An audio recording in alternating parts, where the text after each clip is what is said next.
नमो अरहन्ताणं नमो सिद्धाणं नमो आयर्याणं नमो उवज्जायाणं नमो लोये सव्वसाहुं।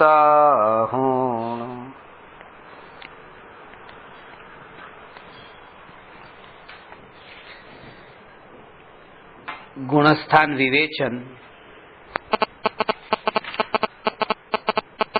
प्रश्न नंबर 10 सम्यक ज्ञान चंद्रिका पीठिका पाना नंबर 6 पर चौथो पेरेग्राफ है। आ प्रकारे जीवादिकने जाणवाथी ज सम्यक दर्शन आदि मोक्षना उपायनी प्राप्ति थाय छे एवो निश्चय करवो जोईए। आ शास्त्रना अभ्यासथी जीवादिनु जाणवू यथार्थ थाय छे। जे संसार छे ते जीव अने अजीव जीव अने कर्मना संबंध रूप छे तथा विशेष जाणवाथी तेना संबंधनो अभाव थाय छे ते ज मोक्ष छे। माटे आ शास्त्रमा जीव अने कर्मनु ज विशेष निरूपण छे अथवा जीवादिक षट द्रव्य 7 तत्वादिकनु पण आमा यथार्थ निरूपण छे। तेथी आ शास्त्रनो अभ्यास अवश्य करशो।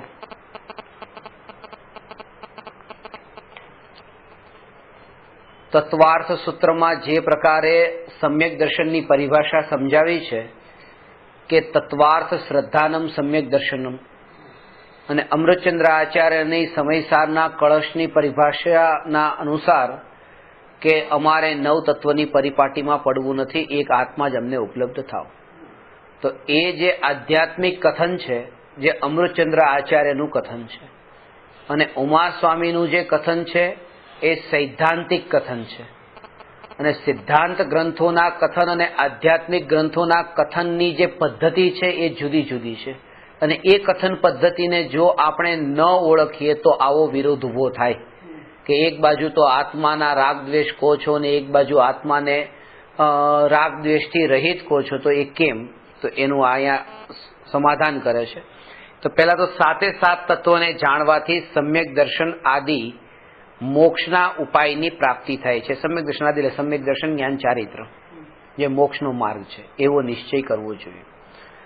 पछी बीजी वात, आ शास्त्रना अभ्यासथी जीवादिनु जाणवू यथार्थ थाय छे।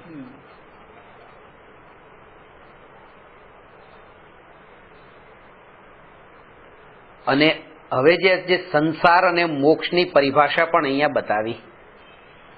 संसारनी परिभाषा शुं छे के आपणे जे गृहस्थ अवस्थाने खाली संसार मानता होईए अथवा तो मिथ्यात्व सहितनी दशाने संसार मानता होय तो अहींया एटली पूरी रीते संसारनुं स्वरूप बतावती संसारनी परिभाषा छे के जीव अने कर्म नो संबंध ज्यां सुधी छे त्यां सुधी संसार छे।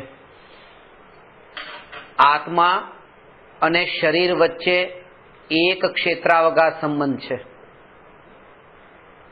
अने आत्मा अने शरीर वच्चे आत्मा अने कर्म वच्चे आ 3 वस्तु छे ने एक साथे शरीर आत्मा ने कर्म।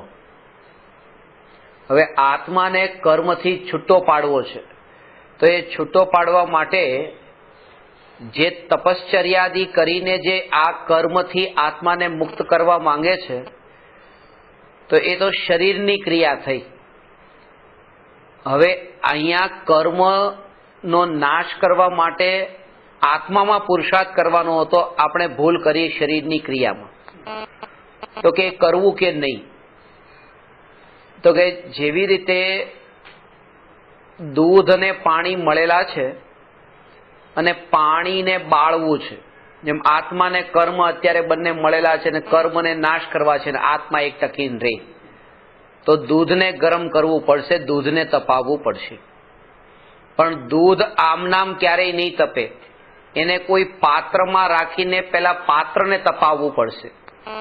પાત્ર તપતા દૂધ તપશે અને દૂધ તપતા તે પાણી બળશે. તો કે શરીર જો તપેલું હશે, શરીરને કષ્ટ આપ્યું, પીડા પહોંચાડી જેટલું, એટલે કે શરીરને કસ્યું જેટલું બને આત્મા માટે, તો શરીરને આપણે તપાવવાનું નથી, તપાવવાનું તો આત્માને છે, કારણ કે તપ ધર્મ તો આત્માથી સંબંધિત છે ને. તો શરીરની તપશ્ચર્યાની પણ જરૂર છે, કારણ કે એના વગર તો આત્માનું તપ થાય કેવી રીતે. પણ ખાસ વાત હવે આમાં સમજવા જેવી એ છે કે સોનાને જેટલું આગમાં તપાવવામાં આવે છે અને એ સોનામાંથી જે મલિનતા દૂર થાય છે અને સોનું જે છે એ નિર્મળ શુદ્ધ થતું જાય છે, એ સમયે સોનાને તપાવનારની શ્રદ્ધામાં તો એ દ્રઢ નિશ્ચય છે કે સોનાની મલિનતા જ નષ્ટ થવાની છે, સોનું તો ટકીને જ રહેવાનું છે. એની નિત્યતા પર દ્રઢ શ્રદ્ધા છે. તો જો આ શરીરની તપશ્ચર્યાના કાળે, વ્રત તપાદીના કાળે જો એ શ્રદ્ધા હોય તો એ તપશ્ચર્યા ખોટી નથી કે આ શરીર જો કસાય છે તો પણ હું નિત્ય ટકીને રહેનારો છું, પોતાની સત્તા દેહની સત્તાના કારણે નથી. આ શ્રદ્ધા હોય તો ખોટું નથી. તો એ કર્મના નાશ કરવાની વિધિ પણ સાચી છે કે ગમે એટલું આત્મા તપે પણ તો પણ આત્મા નિત્ય ટકી રહેનાર છે.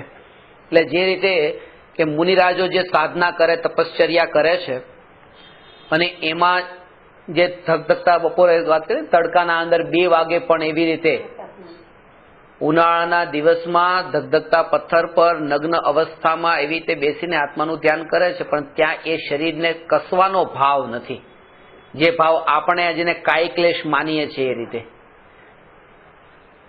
અને એ શાસ્ત્રોના ઉલ્લેખને તે એના ભાવને ન સમજવાના કારણે એટલું ઊંધું લીધું કે જાણી જોઈને હવે બપોરે તડકામાં 2 વાગે પથ્થર કયો વધારે તપ્યો છે એ પથ્થર પર જઈને નગ્ન અવસ્થામાં ત્યાં જ બેસીને એવી રીતે કાયક્લેશનું તપ શરૂ કર્યું. વાત એ છે કે સવારથી તે સ્વરૂપની મસ્તીમાં એવા લીન હતા કે બપોરના તડકામાં 2 વાગી ગયા, પથ્થર ગરમ થયો તો પણ લક્ષ્ય ત્યાં ન ગયું અને આત્માની સાધનામાં રહ્યા. આ શરીર ઉપર જે દ્રષ્ટિ ન ગઈને, તડકા ઉપર દ્રષ્ટિ ન ગઈને, પથ્થર તપેલો એના તરફ ધ્યાન ન ગયું, આ સમયે જે ઉપયોગ સ્વરૂપમાં સ્થિર રહ્યો અને શરીરની ચિંતા ન થઈ, એ કાયક્લેશ છે. આ પર્પઝલી શરીરને તપાવવા નથી જવાનું. આ તો સ્વભાવનો આશ્રય એવો લીધો હોય કે શરીર કસાતું હોય તો ધ્યાન ત્યાં ન જાય. હવે શરીરનું કસવું આપણે એટલું ઊંધું લઈ લીધું કે એ રાગ તો ન કર્યો, ઉલટો દ્વેષનો ભાવ થઈ ગયો શરીર ઉપર. ખાસ તડકામાં તપાવો, હવે તપાવો એમ આ ઊંધું થયું. એટલા માટે ગુરુદેવ વારંવાર કહેતા કે ત્રિકાળી ધ્રુવ ભગવાન આત્માના આશ્રય વિના એક પણ તપ હોતું નથી. કારણ કે આ એક કાયક્લેશ એ તપ છે ને, પણ ભગવાન આત્માનો આશ્રય નહીં હોય તો એ તપ નહીં થઈ. એટલા માટે કર્મ અને આત્માના સ્વરૂપને બિલકુલ સાચી રીતે સમજવું જરૂરી છે, સંસારનું સ્વરૂપ સમજવું જરૂરી છે.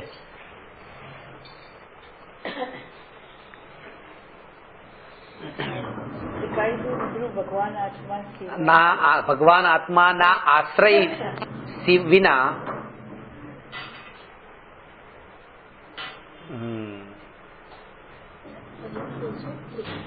ત્રિકાળી ધ્રુવ ભગવાન આત્માના આશ્રય વિના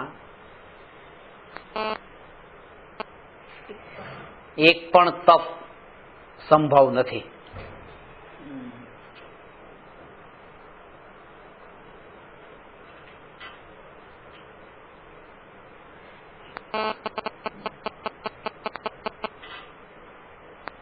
આ જ રીતે બધી તપશ્ચર્યા સમજી લેવી, જે અનશનથી લઈને આ કાયક્લેશ સુધીની જેટલી તપશ્ચર્યા એ બધું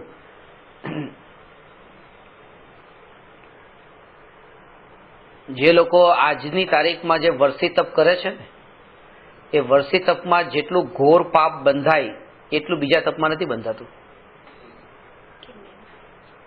કારણ એ છે કે વર્ષી તપ કરતા નથી ને વર્ષી તપ કર્યું એમ માને છે, મિથ્યાત્વ માને છે. કે આદિનાથ મુનિરાજે વર્ષી તપ કર્યું હતું ને તો 1 વર્ષ સુધી આહાર નતો લીધો ને, 1 વર્ષ સુધી. આ 1 વર્ષ સુધી ભૂખ્યા રહે છે. 1 દિવસ ભૂખ્યા ને 1 દિવસ આહાર, 1 દિવસ ભૂખ્યા ને 1 દિવસ આહાર. 180 છૂટા ઉપવાસ કરે છે પણ વર્ષી તપ ક્યાં થયું? આખા વર્ષનું ક્યાં થયું? અવર્ષિત. અને માન અંદરમાં પાછું પોષણ તો એમ કર્યું કે વર્ષી તપ, વર્ષી તપ, વર્ષી તપ, વર્ષી તપનું સ્વરૂપ પણ આજની તારીખમાં કોઈને પૂછે ને તો સાચું સ્વરૂપ લોકો એવું માની બેઠા છે કે આદિનાથ ભગવાને આવું જ કર્યું હશે મુનિ અવસ્થામાં, કારણ કે એવું જ ફેલાઈ ગયું અત્યારે. જે સાચું હોતું તો ઢંકાઈ જ ગયું, યાદ જ ન રહ્યું. આ તો 180 દિવસના છૂટા, 182 દિવસ આજે છૂટા ઉપવાસ થયા. 1 દિવસ ઉપવાસ, 1 દિવસ અને એ બેસણું, પછી ઉપવાસ ને પછી બેસણું. હવે તપશ્ચર્યા તો કરી છે 180 દિવસની એ, અને અંદરમાં માન્યું કે વર્ષી તપ, તો એ કે ઓછું જે નથી થયું એ પણ લેવાનો જે ભાવ છે ને એમાં ઘોર પાપ બંધાય છે. એટલે તમે ભલે તમે એ જેટલું કર્યું એટલો સ્વીકાર પણ પેલા આ ખબર જ નથી હોતી, કારણ કે આજ માની લીધું કે આનું નામ જ વર્ષી તપ છે.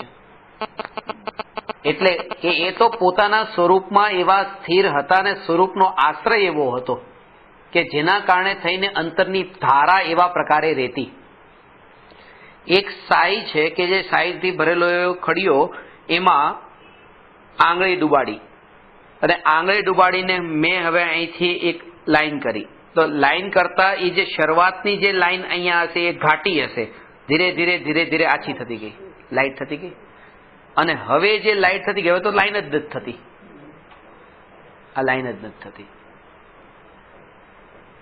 તો જ્યારે એ જે જેવી એ અહીંયા આછી લાઈન થવા લાગે કે તરત જ પાછી આંગળી ડુબાડવી સાઈમાં, અને તરત જ પાછું એવું લાગે તરત આંગળી ડુબાડે પછી આમ.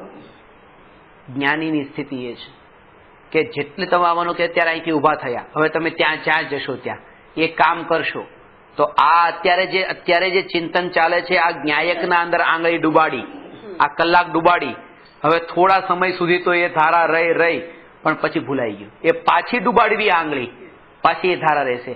એક ક્ષણ માટે પણ એવું ન બને કે એ ધારા થોડી આછી થઈ હોય ને જ્ઞાયકમાં ડૂબવાનું ભૂલાઈ જાય, નહીં તો પછી પતી ગયું. એ ધારા લિંક એકવાર લિંક તૂટી તો પછી એને જોડવામાં પછી વાર લાગી જાય છે. તો પહેલી વાત તો આમાં એ સમજવાની છે કે સંસાર કોને કહ્યો કે કર્મ અને આત્માની જે એક સાથે અવસ્થા છે એનું નામ સંસાર છે. ગ્રહસ્થ અવસ્થાનું નામ સંસાર નથી, પહેલી વાત તો. એટલે અરિહંત ભગવાન જે છે એ સંસારી છે કે અરિહંત ભગવાનને પણ કર્મ અને શરીર છે. એટલે જે આટલી જે લિમિટેડ ડેફિનેશન માં છે ને કે સંસાર એટલે ગ્રહસ્થ અવસ્થા, લગ્ન કર્યા એટલે સંસાર માંડ્યો, અને લગ્ન ન કર્યા એટલે સંસાર ન માંડ્યો, અથવા તો પછી એ કે મિથ્યાત્વ છે એ જ મોટો સંસાર છે, કે નહીં, અરિહંત ભગવાનને તો મિથ્યાત્વ નથી, અવિરતિ નથી, પ્રમાદય નથી, કશાય પણ નથી, પણ સંસાર છે. કારણ કે સંસારની આ પરિભાષા કર્મ અને આત્મા, કર્મ અને જીવ. બીજું એ છે કે એ કર્મ અને જીવનું જે આ અભેદ અત્યારે જે એક સાથે છે, જે સંબંધ એ સંસાર છે, એના કારણે તે જે અવધિ જ્ઞાની છે ને, નરક ગતિમાં નારકી ને અવધિ જ્ઞાન છે. હવે ખબર પડી કે આ મારી ભૂતકાળમાં માં હતી, આ મારા પપ્પા હતા, આ મારા સગા સંબંધી હતા, એ જ્ઞાન અવધિ જ્ઞાનમાં ખબર પડી. તો એ જીવની ખબર પડી ગઈ ને. એ જીવની ખબર કેવી રીતે પડી કે આની સાથે મારો કયો સંબંધ હતો, કયું જ્ઞાન છે એને? અવધિ જ્ઞાન. બરાબર, અવધિ જ્ઞાન, વિભન જ્ઞાન, અવધિ જ્ઞાન. અને આ જીવ ગયા ભાવમાં જીવનું જ્ઞાન થઈ ગયું ને. અવધિ જ્ઞાનથી તો માત્ર પૂતગલનું જ જ્ઞાન થાય છે, જીવનું જ્ઞાન તો થતું જ નથી. તો એ કેવી રીતે થાય? સમજાણી વાત. કારણ કે અવધિ જીવ તો અરૂપી છે, રૂપી છે, શરીર બદલાઈ ગયું. તો પ્રભુ વાત એમ છે કે કર્મ જે છે ને એ કર્મ રૂપી છે, અને આત્મા એ કર્મ સાથે બંધાયેલો હતો. એટલે કર્મ થકી એ આત્માને ઓળખી લે છે કે આ જ આત્મા હતો. એ કર્મ તો પૂતગલ છે ને, રૂપી છે.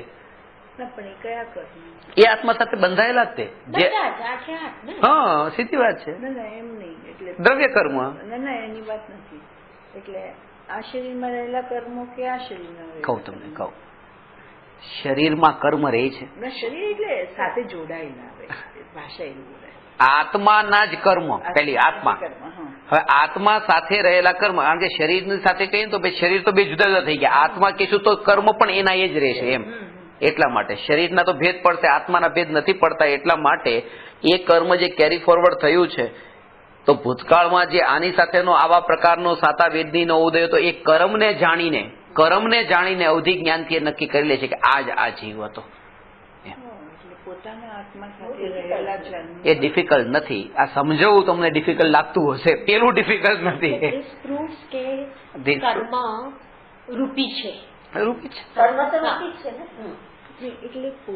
કર્મ શું છે? એક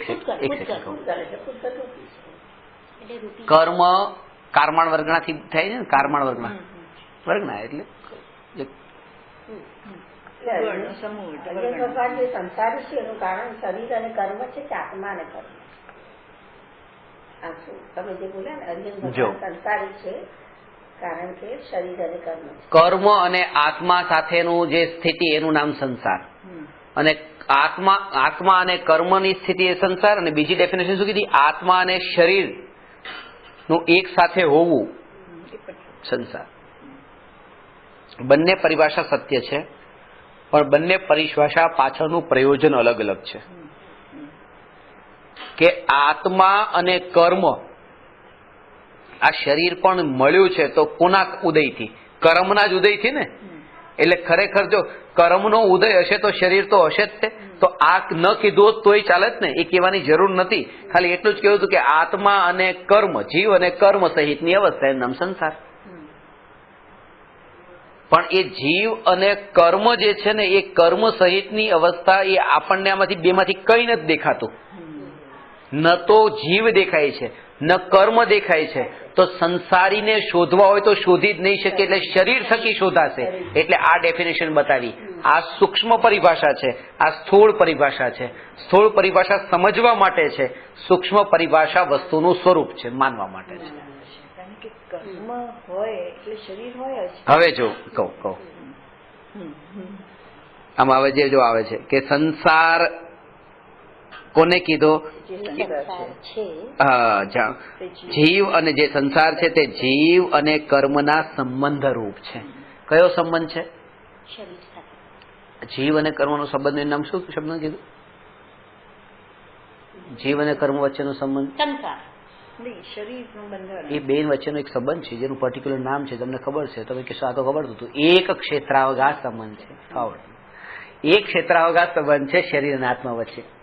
જેમ ગ્લાસ અને પાણી વચ્ચે એક ક્ષેત્રાવકાશ સંબંધ છે, એવી રીતે આત્મા અને કર્મ વચ્ચે એક ક્ષેત્રાવકાશ સંબંધ છે. બરાબર નહીં. હા, ખાલી બરાબરમાં બરાબર નહીં કરો. એટલા માટે હવે સાંભળો કે ગ્લાસ અને પાણી વચ્ચે એક ક્ષેત્રાવકાશ સંબંધ છે જ નહીં. એ તો મેં પેલા તમને બતાવી દીધું. હવે આ તો જે નતું બતાવ્યું એટલા માટે કૃપાળુદેવની ગાથા છે ને, ભાસ્યો દેહાધ્યાસથી આત્મા દેહ સમાન, પણ તે બંને ભિન્ન છે પ્રગટ લક્ષણે ભાન. 49મી ગાથા, 49મી ગાથામાં પ્રગટ લક્ષણે ભાન, અને 50મી ગાથામાં જેમ અસીને મ્યાન. આત્માને શરીર એ કેવા છે કે જેમ તલવાર અને મ્યાન જુદા છે. ખરેખર એવો સંબંધ છે. પણ એટલા માટે જ આનો ખુલાસો કરવો જરૂરી છે. કારણ કે જે જીવોને એમ પૂછે ને, તમારો આત્મા ક્યાં છે? મારો આત્મા, મારો. પેલા તો અહીંયા આત્મા, અથવા તો શરીરની અંદર જ આત્મા છે ને. શરીરમાં આત્મા નથી. શરીર જ્યાં છે ત્યાં આત્મા છે. માં કેતા જેમ મ્યાન માં તલવાર છે અંદર, ઇનસાઇડ, એમ ઇનસાઇડ નહીં, એ જ સ્પેસ પર છે. એટલે ગ્લાસ અને પાણી વચ્ચેનો જે સંબંધ છે, તલવાર અને મ્યાન વચ્ચેનો સંબંધ છે. આત્મા શરીરનો એવો નથી. છે. આવો સંબંધ એ એક ક્ષેત્ર તલવારની મ્યાન એક સ્પેસ ઉપર થોડા છે. તલવાર જે સ્પેસને ઓક્યુપાય કરે છે પ્રદેશ જુદા છે, મ્યાન જે સ્પેસને ઓક્યુપાય કરે એ પ્રદેશ જુદા છે. આત્મા શરીર જે છે, જે આત્મા અને દેહ એ બંને એક જ સ્પેસને ઓક્યુપાય કરે છે, ડિફરન્ટ સ્પેસને નહીં. એટલે ત્યાં એક ક્ષેત્ર ભાગ આવે. એ આત્મા શરીરમાં, તલવાર મ્યાનમાં નહીં. પણ એ જે દ્રષ્ટાંત છે એ દ્રષ્ટાંત સ્થૂળ દ્રષ્ટાંત છે ને એની પાછળનું બહુ ઊંડું પ્રયોજન છે. એ જેમ તમને કીધું ને કે આ કર્મ ને એની પાછળનું પ્રયોજન એ છે કે લોકમાં કોઈ તલવાર લઈને જતું હોય તો તલવાર તો આપણને દેખાતી જ નથી, મ્યાન જ દેખાય છે અને બોલવામાં આવે કે જો આ તલવાર લઈને જાય છે. ગામડામાં તો હજી પણ એવું થાય, લગ્નમાં વરરાજો હોય તો વરરાજાના હાથમાં તલવાર હોય કે એવી રીતે. અહીંયા તો એવું નહીં કરતા હોય, પણ એવું આવું ના કરે ને, નોટ અલાઉડ.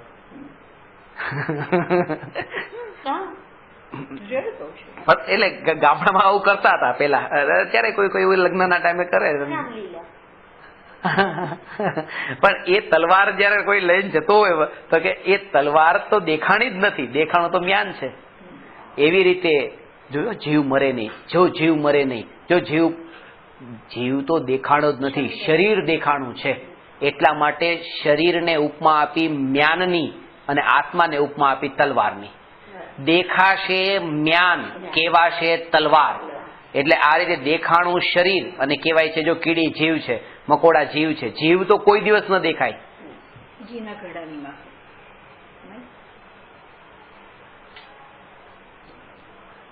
પછી એ જ વાત થઈ આ પાણીને ગ્લાસ જેવી. એમ નહીં, અહીંયા જે છે એ વાત એ બતાવે છે બીજી વાત કે કામની વસ્તુ જે છે એ કામની વસ્તુ તો તલવાર છે, મ્યાન તો નથી. એવી રીતે આ શરીર અને આત્મામાં, આ શરીર અને આત્મામાં આ આત્મા જે છે એ કામની વસ્તુ છે, બાકી શરીર તો એ માટી છે. અને ત્રીજું કે જ્યારે તલવાર ઉપયોગમાં આવે તે સમયે મ્યાનથી છૂટી પડીને ઉપયોગમાં આવે છે. એવી રીતે આ આત્મા જ્યારે ઉપયોગમાં આવે છે ત્યારે દેહથી છૂટો પડીને ઉપયોગમાં આવે છે, એમાં રહીને ઉપયોગમાં નથી આવતો. એટલે એ કે એનું ભેદ જ્ઞાન કરાવવા માટે દ્રષ્ટાંત છે. એટલે મેં આ ડેફિનેશન એટલે તમને બતાવી કે કથન કરવાની પદ્ધતિ બે પ્રકારની હોય છે. એમ કે આ આત્મા અને કર્મવાળી અને આત્મા અને શરીરવાળી સંસાર, અને બીજું એ કે ત્યાં આત્મા અને શરીર અને તલવાર અને જ્ઞાન. એ જે દ્રષ્ટાંત જે છે કથન બે પ્રકારથી થાય છે, કથન કરવાની પદ્ધતિ. સંસારની ડેફિનેશન એ થઈ કે આત્મા શરીર અને કર્મ સહિત છે તે સંસારી છે, અને એનાથી શું થાય કે વિશેષ જાણવાથી તેના સંબંધનો અભાવ થાય છે, તે જ મોક્ષ છે.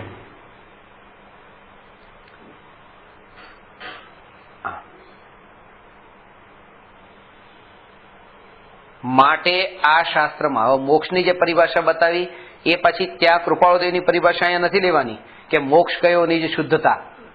અહીંયા તો એ સંયોગોથી જો સંસારની ડેફિનેશન કહી છે તો સંયોગોથી જે ડેફિનેશન છે કે શરીર અને કર્મ રહિત આત્મા તે મોક્ષ, એ જે અવસ્થા. માટે આ શાસ્ત્રમાં જીવ અને કર્મનું જ વિશેષ નિરૂપણ છે, અથવા જીવાદિક ષટ દ્રવ્ય સાત તત્વાદિકનું પણ આમાં યથાર્થ નિરૂપણ છે. તેથી આ શાસ્ત્રનો અભ્યાસ અવશ્ય કરશો. આ કર્મનું સ્વરૂપ સમજાવે છે અને એનાથી આ રાગ અને દ્વેષના ભાવ જે છે જે પોષાતા હતા એ હવે ઘટવા લાગે. મુંબઈમાં મેં હમણાં જે તમે લિસ્ટ બતાવ્યું ને 112 લોકો છે કે જ્યાં મારે જવાનું છે અત્યારે, પણ તમે બહુ સારા છો, તમારી સાથે એટલો પ્રેમ, તમે એટલા વાત્સલ્યથી મને રાખો છો ને એટલે હું તમારી પાસે આવું છું, બીજા કોઈ પાસે નથી જતો, તમારી પાસે એટલે આવું છું. આ બહુ સૌથી મોટો ભ્રમ છે. વાત એટલી જ છે કે ઋણાનુબંધ આટલા જીવ સાથે છે, બાકી સાથે નથી. આ જાગૃતિ રહે એટલે કે રાગ જ ન થાય આ બહુ સારા ને આ બહુ ખરાબ, ઋણાનુબંધ છે બસ. દરેક પળે પળે જાગૃતિ રહે કે ઉદય કર્મનો એ છે એ પ્રમાણે આ મળવાનું થાય છે, છૂટા પડવાનું થાય છે. આ જીવ અને કર્મનું સ્વરૂપ સમજવાથી પોતે કંઈક આમાં રોલ ભજવી રહ્યો છે આ રિલેશનશીપમાં, એનો બોજો ઉતરી જાય, કરતાપણું ન રહે કે મેં આ 40 વર્ષથી રિલેશન મેન્ટેન કર્યું, સંબંધો રાખતા આવડવું જોઈએ, કેવી રીતે રે, સંબંધો રાખતા આવડવું જોઈએ. કોઈને થોડી થોડી ગિફ્ટ મોકલાવતા રહો દિવાળીમાં, કોઈને કોઈ કઈને વસ્તુ આપતા રહો, પ્રસંગ આવે ત્યારે સંબંધ મેન્ટેન કરતા. આ બધો ભ્રમ છે. જો એ કર્મનો ઉદય હોય ત્યાં સુધી જીવનો બીજા સાથે ઋણાનુબંધ છે. સાસુ બહુ સાથે ઝઘડો, સાસુ છૂટે તો સારું, સાસુ છૂટે તો સારું, પણ હજી ઋણાનુબંધ બાકી છે, બીજા ભાવમાં મળવાનું થશે. છૂટ્યા ક્યાં? એ તો અત્યારનું આ બંધન છૂટું પડ્યું. એટલે ઉપાય એ નથી કે હું આનાથી છૂટો પડું જેની સાથે ન બનતું હોય. થોડું આકરું પડે એમ છે, પણ એટલે મેં તમને એ વાર કીધું ને કે જો તમને કોઈ સાથે નથી બનતું ને કઈ એવું થયું, એકવાર થોડુંક કષ્ટ તો પડશે અંદરમાં. કશાય પડ્યો છે ને એટલે ફોન ઉપાડતા ને માફી માંગવા માટે ફોન કરતા કે હાથ જોડતા, પણ એ અત્યારે જ કરી લેવાનું.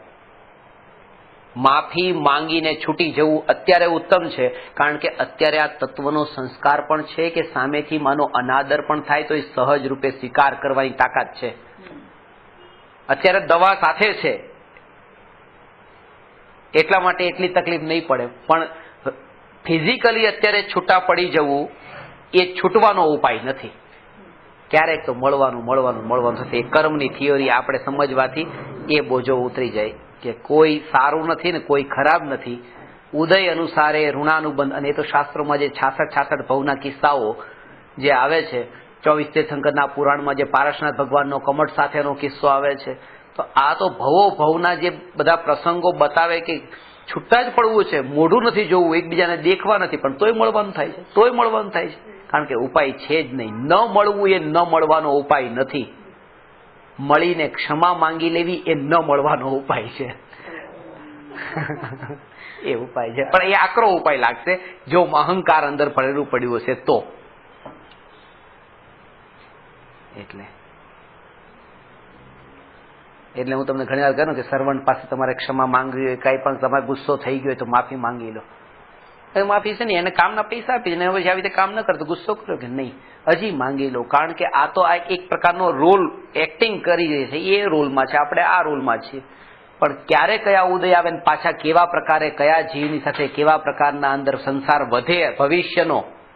આજ જે વાત કરી ને કે 12 વાગ્યા પછીનું જે છે એ 1 વાગે એનો એક્સપિરિયન્સ થવાનો છે, તો એ ભવિષ્યનું જે છે થવાનું એ એના સંસ્કારમાં પરંપરાથી આગળ ન વધે. એટલા માટે ક્ષમા કરજો, મારી કોઈ સાથે ભૂલ થઈ ગઈ તો હું હૃદયના અંતર્ભાવપૂર્વક ક્ષમા માંગુ છું. આ ઉપાય છે. અને જ્યાં સુધી એ પરમાં આ પ્રકારે જ્યાં સુધી છૂટો નથી પડતો ત્યાં સુધી એનું ચિત્ત પણ આકુળ વ્યાકુળ રહે. સ્વરૂપમાં જાય કેવી રીતે? તમે કોઈ સાથે કશાયના ભાવ લઈને બેઠા હો, તમને આત્મા અંદરમાં ઉતરો કેવી રીતે? આત્મામાં વિચારો બારના વિચારો રહે. એટલા માટે આ સિદ્ધાંત અહીંયા બતાવ્યો છે. બહુ હવે જે બધું પ્રકરણ આવશે ને બધા ટોપિક બધા જ જગ્યાએ પ્રેક્ટિકલ હવે આવશે. જો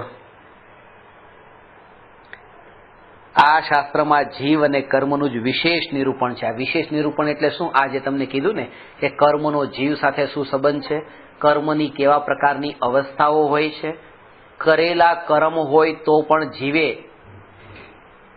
કેટલા કષ્ટ, સારા કર્મ પુણ્યના કર્મ કર્યા તો પણ જીવે કેવા કષ્ટ ભોગવવા પડે છે.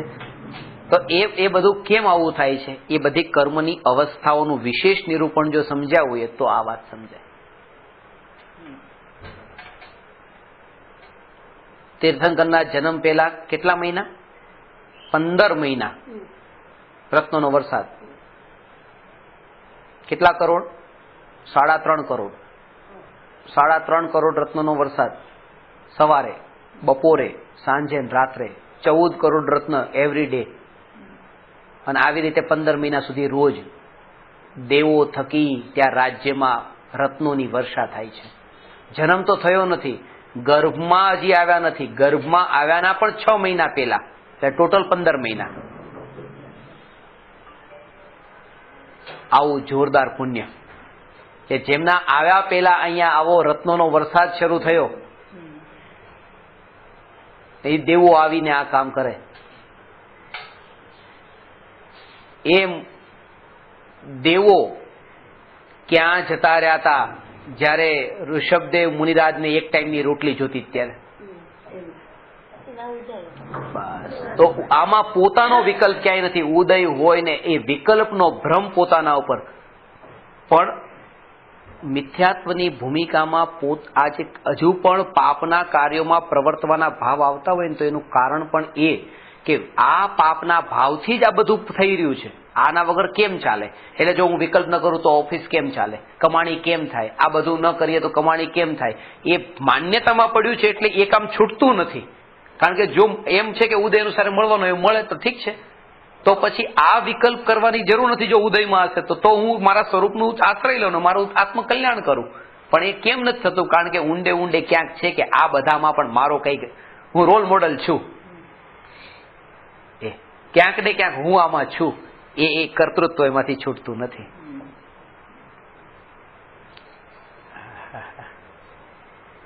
એટલે જીવાદિક આ બધા કર્મની બધી બંધ, સત્તા, ઉદય, ઉદીર્ણા, ઉત્કર્ષણ, અપકર્ષણ, નિધત્તિ, નિકાચિત, ઉપશમ, ક્ષય, ક્ષયોપશમ, આવા પ્રકારની 12 અવસ્થાઓ જે છે એ 12 અવસ્થાનું વર્ણન અહીંયા આપણે સમજવાનું છે.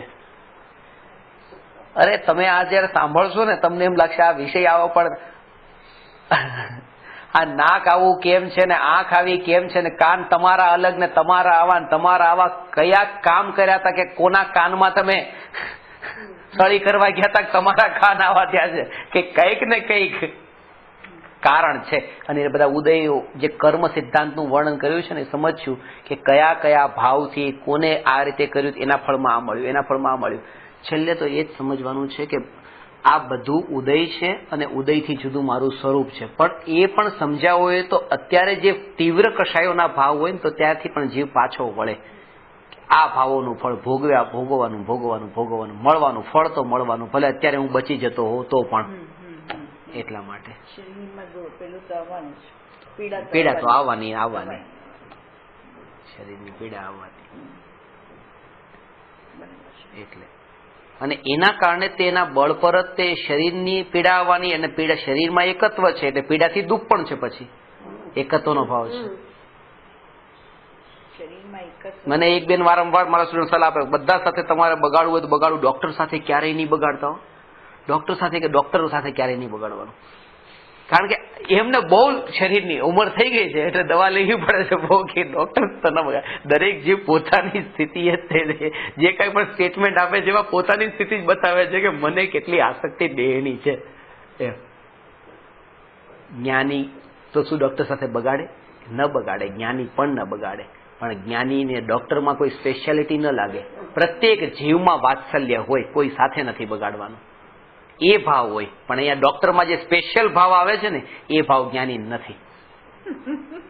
કારણ કે આમાં રસ નથી, આમાં એકત્વ નથી ને.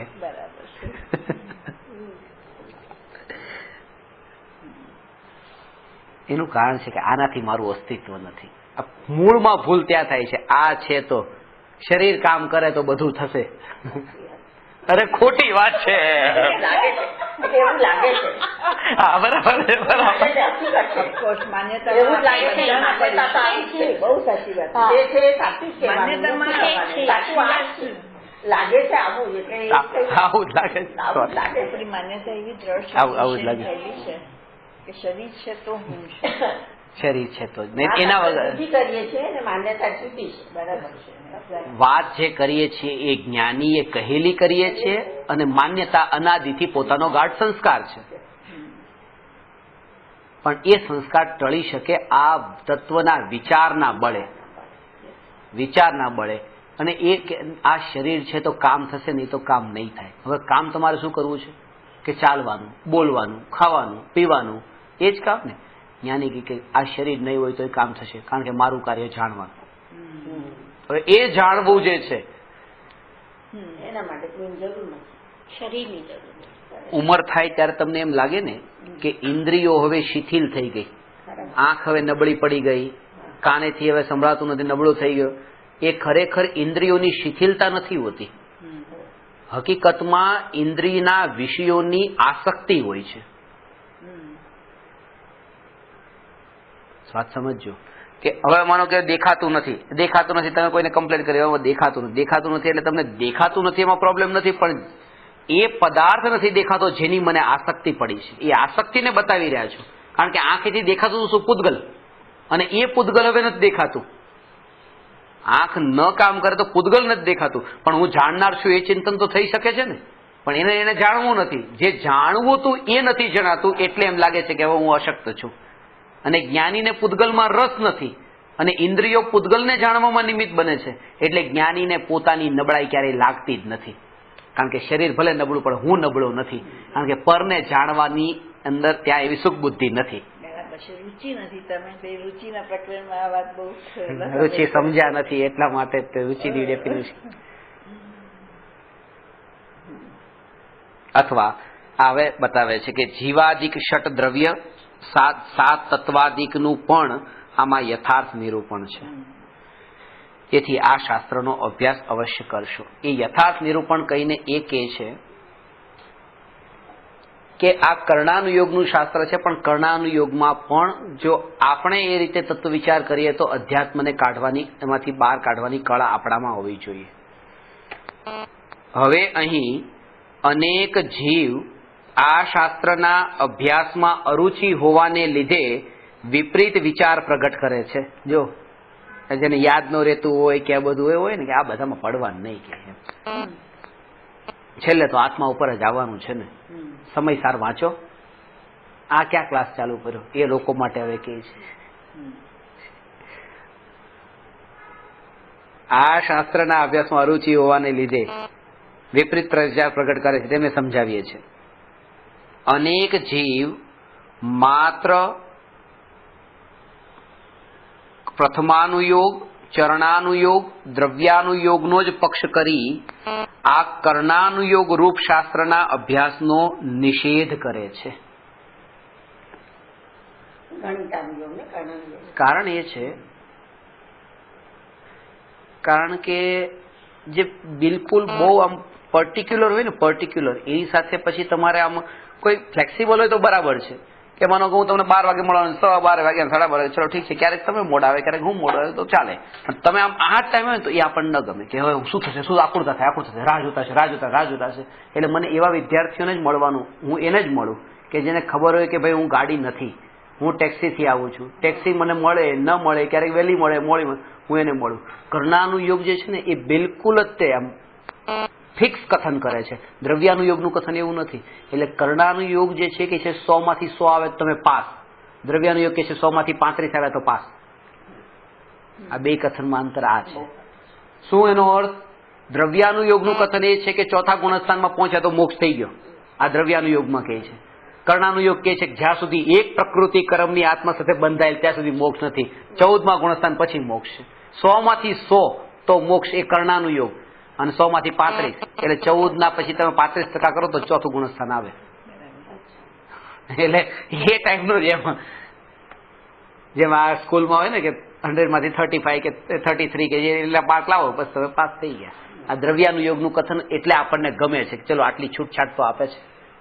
કર્ણાનુયોગનું બિલકુલ પરફેક્ટ કે હરિહર ભગવાન પણ સંસારી, અયોગી કેવળી હોય તો પણ સંસારી, અયોગી કેવળી પણ સંસારી.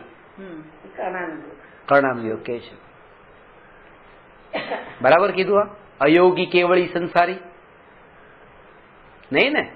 બરાબર કીધું. કારણ કે અયોગી કેવળી છે 14મું ગુણસ્થાન છે. અયોગી કેવળી ગુણસ્થાન કેટલામું છે? 14મું. જ્યાં સુધી ગુણસ્થાન છે ત્યાં સુધી સંસાર છે. એટલા માટે આ પર્ટિક્યુલર એવા કથન કરે છે, અને એમાં સૂક્ષ્મતા છે. આના માટે બુદ્ધિની સૂક્ષ્મતા બહુ જોઈએ. એટલા માટે મોટા ભાગે લોકો આનો અભ્યાસ પણ એટલે નથી કરતા, કારણ કે આમાં એટલું યાદ રાખવાનું અત્યારે તો કંઈ નથી. આ તો લાઇટલી લઈએ છીએ, આગળ જશું એટલે ધીરે ધીરે થશે. કે એટલે હું આશા એ જ રાખું છું કે તમે સામેથી એમ ન કહો કે બસ હવે કોઈ બીજું ચાલુ કરીએ. કારણ કે જયારે યાદ કરવાનું હોય, કારણ કે યાદ તો પછી થોડુંક તો કરવું જ પડશે ને. બધા 148 કર્મની પ્રકૃતિ છે, 148, તો એ બધી પછી થોડી ધીરે ધીરે યાદ બસ આ ભાવ છે ને તો થશે. કારણ કે મોટા ભાગના અટકી જાય છે, ડરીને અટકી જાય છે. 148 તો અત્યારે જ બંધ કરો. અજ્ઞાનાવળીની 5, દર્શનાવળીની 9 ભાંગા છે ને પાછા, એટલે પછી સહેલું થઈ જાય. એટલે ચાલુ થઈ જાય. પણ નામ કર્મની 93 છે પાછી. નામ કર્મની સૌથી વધારે. થશે, બધું થશે. તમે અમને ઈઝી કરીને બધું થશે. સમજણ પડશે તો યાદ. જ્યાં સુધી તમારો ભાવ છે ને કે આ કરવું છે થશે. અને એક વાત આપણે યાદ રાખશું કે આમાં પણ પ્રયોજન આપણું એક જ હોય કે સ્વભાવમાં કેમ અંદર ઉતરીએ. આ તો ખાલી અલગ અલગ જેમ કીધું ને કે આજે કોઈ માનો કે ફરસાણ ખાધું તો પછી કોઈ મીઠાઈ ખાધી કે પછી કોઈ અલગ અલગ વેરાયટી ચેન્જ થઈ, પણ વાત તો એ છે કે પેટ ભરવાનું છે. પ્રયોજન આપણું એ હોય વિતરાગ ભાવની પ્રાપ્તિ થાય આ બધું કરીને. પણ હવે ચારેય અનુયોગોનું પ્રયોજન તો એ જ છે ને. મોક્ષણ પ્રકાશકના કેટલામાં અધિકારમાં સમજાતા આ વાત? 8મા અધિકારમાં. અરે વાહ.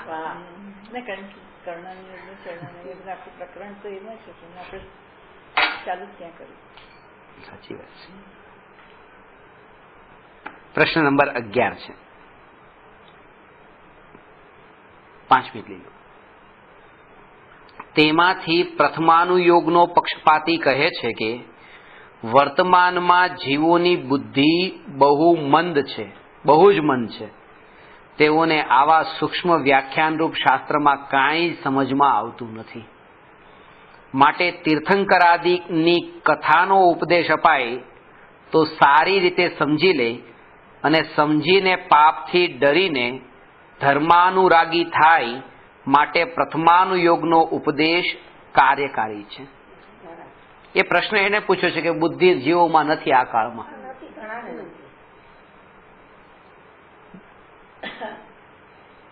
2 નંબરની બુદ્ધિ હોય એ કર્ણાનુયોગ ભણે.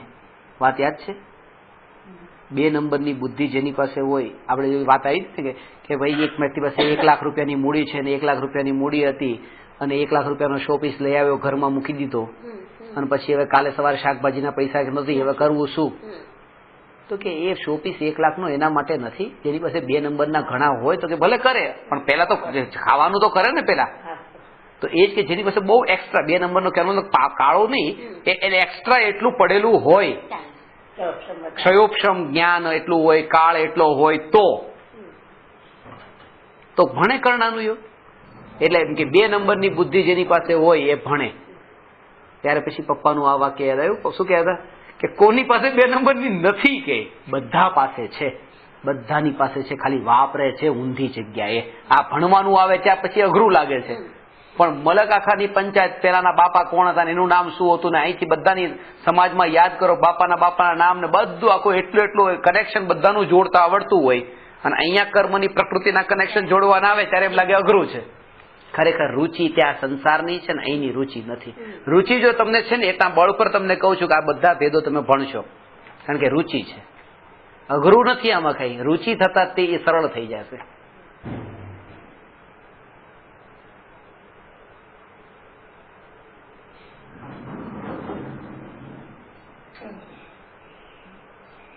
હમણાં બધા જીવો તો એક સરખા છે નહીં. હીનાધિક બુદ્ધિ દેખાય છે, તેથી જેવો જીવ હોય તેવો ઉપદેશ દેવો, અથવા મંદ બુદ્ધિ જીવ પણ શીખડાવવાથી અભ્યાસ કરવાથી બુદ્ધિમાન થતા જોવામાં આવે છે. આ અભ્યાસ કરવાથી અંદરનો અભ્યાસ કીધો છે, પ્રેક્ટિકલ. કારણ કે એટલે આના ઉપરથી કે બદામ ખાય તો બુદ્ધિ આવે એ નહીં, એ અભ્યાસ નહીં. આ બહારનો આવે કે નહીં બુદ્ધિ બદામ ખાવાથી?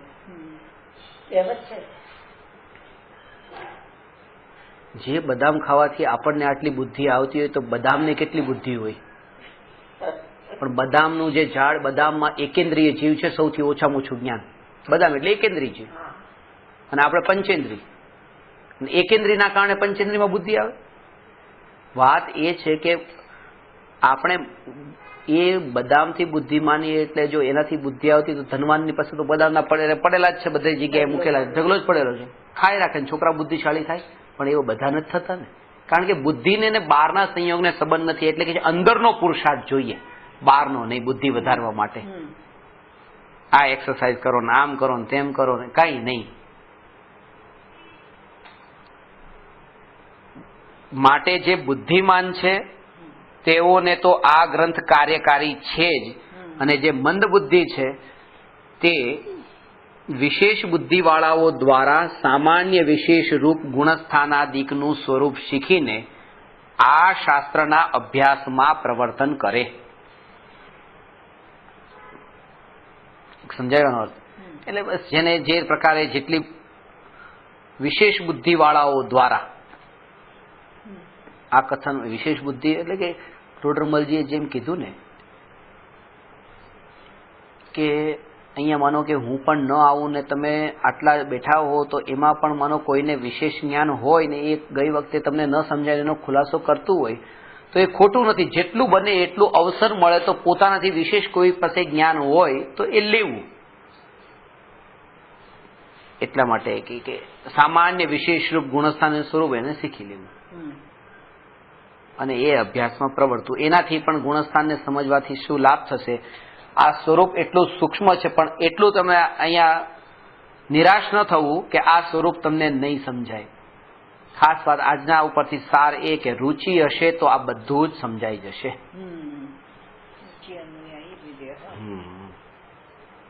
કરવાની જરૂર ગોમતસાર એટલે ગણિત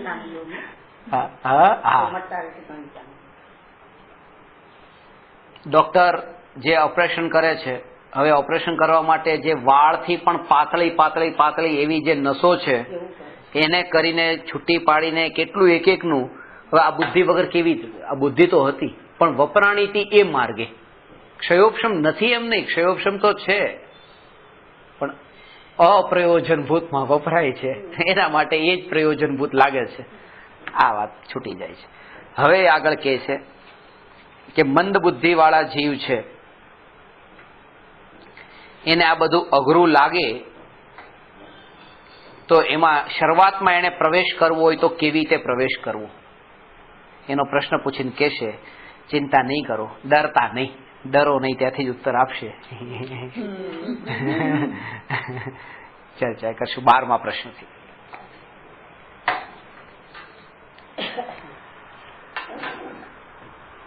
નમો અરહંતાણમ નમો સિદ્ધાણમ નમો આયરિયાણમ નમો ઉવજ્જાયાણમ નમો લોયે સવસાહુણમ.